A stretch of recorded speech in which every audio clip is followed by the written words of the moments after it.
പിണറായി വിജയൻ എന്ന ആഭ്യന്തരമന്ത്രിയുടെ കഴിവുകേടിന് ഒരു അവാർഡ് കൂടി ലഭിക്കാൻ പോവുകയാണ്. ആഭ്യന്തര വകുപ്പിന്റെ തണലിൽ ക്രിമിനലുകളായി മാറിയ പോലീസ് ഉദ്യോഗസ്ഥന്മാർക്ക് പണി കിട്ടി തുടങ്ങിയിരിക്കുന്നു. കുന്നംകുളത്തെ 4 പോലീസ് ഉദ്യോഗസ്ഥന്മാരുടെ സസ്പെൻഷന് ശേഷം ഇപ്പോഴത്തെ പീച്ചി പോലീസ് സ്റ്റേഷൻ മർദ്ദനത്തിൽ കടവന്ത്ര CI PV രതീഷിന് കാരണം കാണിക്കൽ നോട്ടീസ് ലഭിച്ചിരിക്കുന്നു. രതീഷിനെ സസ്പെൻഡ് ചെയ്യുന്നതിന് പുറമെ പുറത്താക്കൽ നടപടിയിലേക്ക് തന്നെ കടക്കുമെന്നാണ് അറിയുന്നത്. വ്യക്തമായി അന്വേഷിച്ചതിൽ ദൃശ്യങ്ങളിലടക്കം വലിയ കുറ്റമാണ് നടത്തിയിരിക്കുന്നത് എന്ന് തെളിഞ്ഞിട്ടുണ്ട്. ഇതിൻ്റെ ഭാഗമായാണ് കാരണം കാണിക്കൽ നോട്ടീസ് നൽകിയിരിക്കുന്നത്. നടപടിയെടുക്കാതിരിക്കാൻ 15 ദിവസത്തിനകം കാരണം ബോധിപ്പിക്കണമെന്ന് നോട്ടീസിൽ ആവശ്യപ്പെടുന്നുണ്ടെങ്കിലും ദൃശ്യങ്ങളിലടക്കം ഗുരുതരമായ കുറ്റമെന്ന് തെളിഞ്ഞ സാഹചര്യത്തിലാണ് നോട്ടീസ് എന്നിരിക്കെ മറുപടി കിട്ടിയാലുടൻ SI രതീഷിനെതിരെ നടപടിയെടുക്കും എന്നുറപ്പാണ്.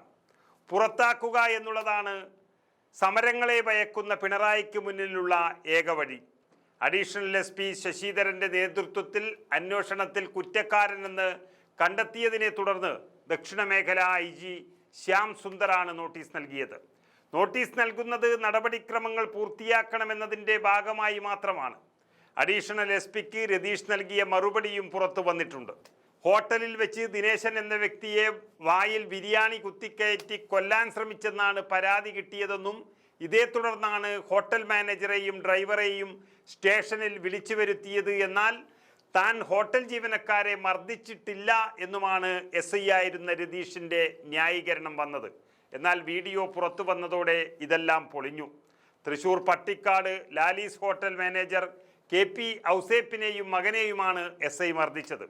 ഹോട്ടലിൽ ഭക്ഷണം കഴിക്കാനെത്തിയ ആൾ നൽകിയ വ്യാജ പരാതിക്ക് പിന്നാലെ ആയിരുന്നു ഈ മർദ്ദനം. സംഭവത്തിൽ പരാതി നൽകാൻ ഔസേപ്പും ഡ്രൈവറും പോലീസ് സ്റ്റേഷനിൽ എത്തിയിരുന്നു. അപ്പോഴാണ് ചുമരു ചാരി നിർത്തി മർദ്ദനമുണ്ടായത്. രതീഷിനെ പ്രാഥമികമായി സസ്പെൻഡ് ചെയ്ത് മാറ്റി നിർത്താനാണ് ഇപ്പോഴത്തെ നിർദ്ദേശം. ദക്ഷിണ മേഖല IG പക്കലുള്ള റിപ്പോർട്ടിൽ നടപടിയെടുക്കാൻ DGP നിർദ്ദേശം നൽകിയിരിക്കുന്നു.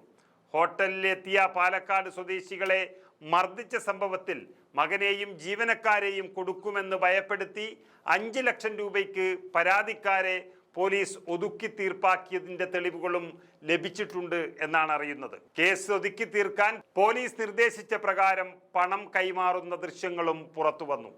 അങ്ങനെ കേരളത്തിലെ പോലീസ് മുഴുവനായും ക്രിമിനൽ വൽക്കരിച്ചു കഴിഞ്ഞു എന്നുള്ളതാണ് ഇവിടെ തെളിഞ്ഞു വന്നത്. ഏതായാലും ഒരു കാര്യം ഉറപ്പാകുന്നുണ്ട്: പിണറായിയുടെ തണലിൽ തഴച്ചു വളരുന്ന പോലീസിലെ ക്രിമിനലുകൾ ഓരോന്നോരോന്നായി പുറത്തേക്ക് പോകുമ്പോൾ അവരുടെ പിന്നാലെ ഏറെ വൈകാതെ തന്നെ പിണറായി വിജയനും ഉണ്ടാകുമെന്നാണ് കേരളം നൽകുന്ന സൂചന.